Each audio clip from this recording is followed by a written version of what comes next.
जय श्री कृष्ण। आज जानकारी लेकर आए हैं कि देव उठनी एकादशी के दिन कैसे पता चलेगा कि आपके घर के कुलदेवी कुल देवता या कोई भी ऐसे देवता जो किसी के शरीर में आते थे कि वो आपके घर में आए हैं भ्रमण करने के लिए, अब वास्तव में आपके घर के देव उठ गए, कैसे पता चलेगा।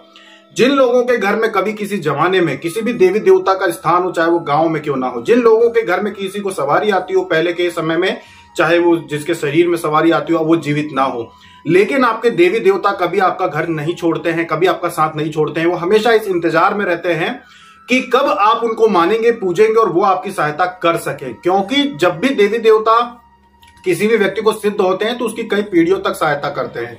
आज आप जो साधना कर रहे हैं आपकी आने वाली पीढ़ियों तक वो देवी देवता सहायता करेंगे जिनको आप सिद्ध करते हैं। आज जो महालक्ष्मी योगिनी साधना कर रहे हैं उनकी आने वाली कई पीढ़ियां तर जाएंगी, कई पीढ़ियों तक वो देवी जो होती है वो सहायता करेगी। बस कुछ चीजें आपको घर में रखनी होंगी, जैसे कि आप सिद्ध करके आप अपनी साधना के दौरान कुछ चीजें अगर सिद्ध करके छोड़कर जाएंगे तो जब तक वो चीजें आपके घर में रहेंगी, आपके बच्चे घर में रखेंगे, वो देवी देवता आपके घर में अपना आशीर्वाद देते रहेंगे।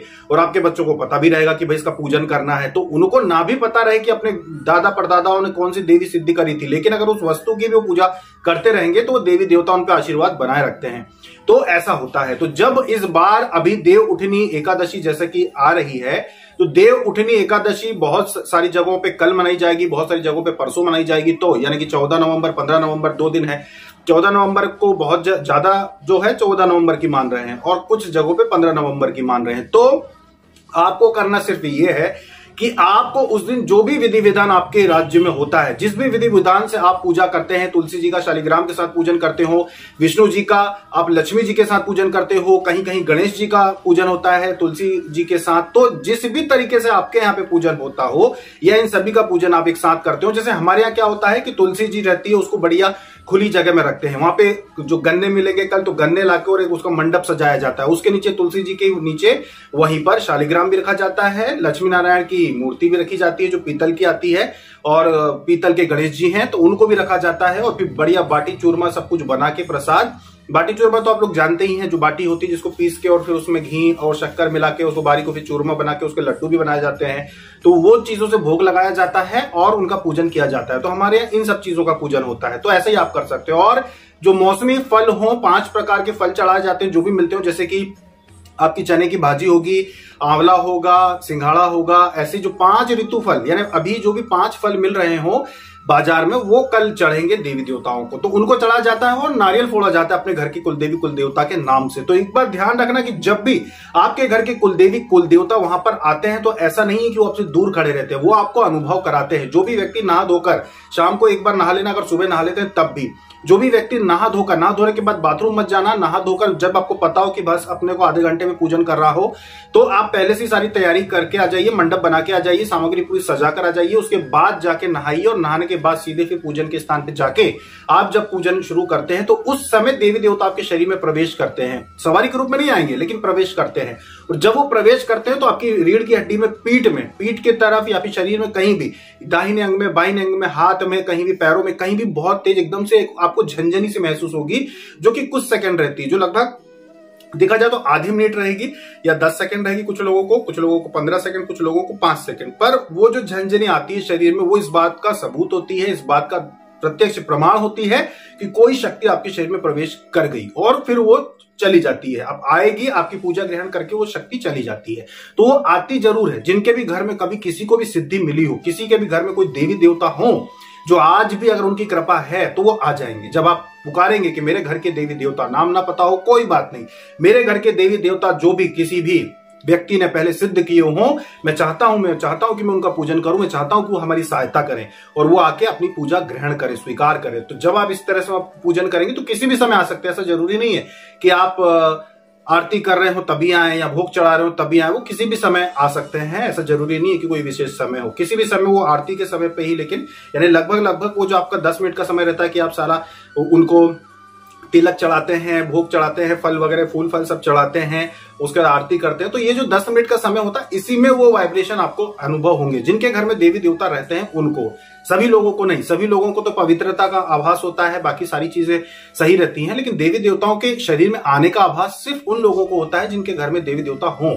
तो आपके घर में किसी भी प्रकार के देवी देवता हो, आप ये पुकारना। नहीं भी पता हो कि भाई आपके घर में ना हो, तब भी एक बार ये जरूर कहना कि मेरे घर के जो भी कुलदेवी कुलदेवता जो सोए हुए हों, जो हमारे घर में किसी ने सिद्ध किए हों, कृपया वो जाग जाए। हमारी ये विनती है कि आप आए, पूजा ग्रहण करें और हमारे इस घर पे कृपा बनाए रखें। बस इतना ही करना है और कुछ नहीं करना। उनके लिए कोई मंदिर नहीं बनवाना है, उनके लिए घर में कोई अलग से स्थान नहीं बनाना है। बस आपकी एक प्रार्थना, और कभी कभार दशहरे या अष्टमी पे, कभी कभार साल 6 महीने में एक नारियल उनके नाम का अगर आप फोड़ते हैं अपने घर के कुलदेवी कुलदेवता का, तो भी वो प्रसन्न रहते हैं। इससे ज्यादा कभी भी उनको नहीं चाहिए होता। कुलदेवी कुलदेवता को ये जरूरी नहीं होता कि उनकी आप बार बार साधनाएं करें या उनके लिए कुछ विशेष कार्य करें। उनकी कभी भी ऐसी मनोकामना नहीं होती। वो तो आप बस, अगर दिवाली है, दिवाली के समय पे अगर आप जो 2 प्रमुख दशहरे होते हैं, एक दिवाली का दशहरा और एक आपका गर्मी वाला जो दशहरा आता है चैत्र नवरात्रि का, तो ये जो दशहरे होते हैं बस इन पे आप उनके लिए नारियल फोड़ दीजिए, इतना ही बहुत होता है। घर के देवी देवताओं को ज्यादा कुछ नहीं चाहिए होता। तो इतना आप करके देखिए, विश्वास मानिए कि आपको वाइब्रेशन आएंगे। और वाइब्रेशन देवी देवताओं की वजह से ही आते हैं। जब भी शरीर में वाइब्रेशन आते हैं, अगर आप कोई भी पूजा पाठ कर रहे हैं और अचानक से आपको ऐसा लगता है, अचानक से कि आपकी आंखें भारी हो गई, अचानक से आपको ऐसा लगे कि आंखें आपकी भारी हो गई, शरीर आपका हल्का सा भारी हुआ है, हल्का सा कुछ सेकंड का अनुभव होता है, ये आपको ऐसा लगे, समझ जाइए कि कोई ना कोई देवी शक्ति आई है आपके घर में और वो आपके शरीर में प्रवेश करके और फिर गई है। तो इससे आपका तपोबल भी बढ़ता है। अगर मान लीजिए कोई व्यक्ति बार बार घर में पूजा पाठ हवन करता है और बार बार वो शक्ति को तो आना पड़ेगा, जब आपके घर में है और आप पूजा पाठ करते हैं तो बार बार आएगी। तो जितनी ज्यादा बार वो आपके शरीर में आकर जाएगी, आपका तपोबल बढ़ा के जाएगी। सवारी के रूप में नहीं आएगी। सवारी के रूप में तो उनको ही आती है जो मांगते हैं कि भाई हमें सवारी चाहिए। अन्यथा आपके घर की देवी देवता बार बार आपके शरीर में आएंगे, पूजन के स्थान को देखते हैं, वो आपके घर के सदस्यों को देखते हैं, बोलेंगे कुछ नहीं, देखेंगे आपको ज्यादा कुछ समझ में नहीं आएगा, बस वाइब्रेशन समझ में आएंगे हल्के से कि हाँ कुछ लग रहा है मुझे, और वो देखते हैं, आशीर्वाद देते हैं और चले जाते हैं। तो वो जितनी ज्यादा बार आते जाते हैं आपका तपोबल बढ़ता जाता है और आपको लगता है कि भाई मुझे कोई सवारी ववारी तो आती नहीं है, उसके बावजूद मुझे क्यों ऐसी शक्तियों का आभास हो रहा है कि भाई मुझे कुछ कुछ घटनाओं का समझ में आने लगा कि भविष्य में क्या होने वाली है, ये सामने वाला झूठ बोल रहा है, सही बोल रहा है, बहुत सारी चीजें जो है वो समझ में आने लगी। जैसे आपने खुद ने अनुभव किया होगा, जो लोग साधक बन चुके हैं, काफी समय से साधनाएं कर रहे हैं, आपने ये बात अनुभव की होगी कि आप अगर मोहल्ले में या कहीं भी कोई खड़ा होकर कोई बात कर रहा हो, तो कोई भी झुटल्ला आदमी जो होता है, जो झूठा आदमी, धोखेबाज आदमी होता है, उसको देखकर आप एक सेकंड में समझ जाते होंगे कि ये आदमी फालतू है।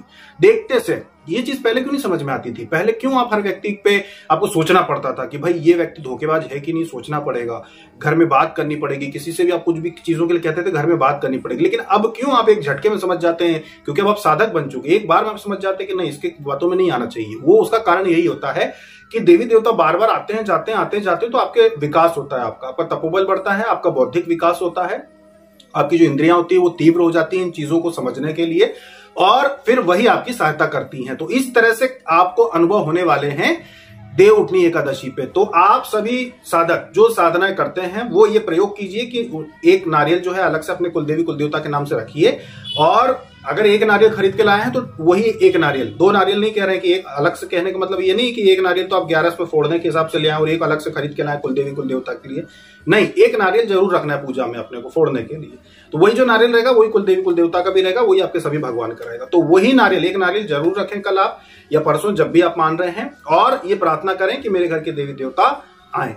बस इतनी प्रार्थना आपको करनी है और आप देखेंगे कि देव उठनी 11 पे आपके घर के देव भी उठेंगे, जैसे कि सभी जगह पे उठते हैं, सभी की शक्तियां बढ़ेंगी, आप लोगों की भी शक्तियां बहुत बढ़ेगी। ये साल बहुत ही ज्यादा अच्छा होने वाला है। अब ये जो साल रहेगा, आने वाला जो 1 साल है, 12 महीने है, देव उठनी 11 से अगली देव उठनी 11 तक बहुत कुछ देखने को मिलेगा, आपको बहुत कुछ सीखने को मिलेगा जो हम आप लोगों को सिखाएंगे। बहुत कुछ नई चीजें आपको देखने को मिलेंगी, सीखने को मिलेगी, जो हम आपको बताएंगे।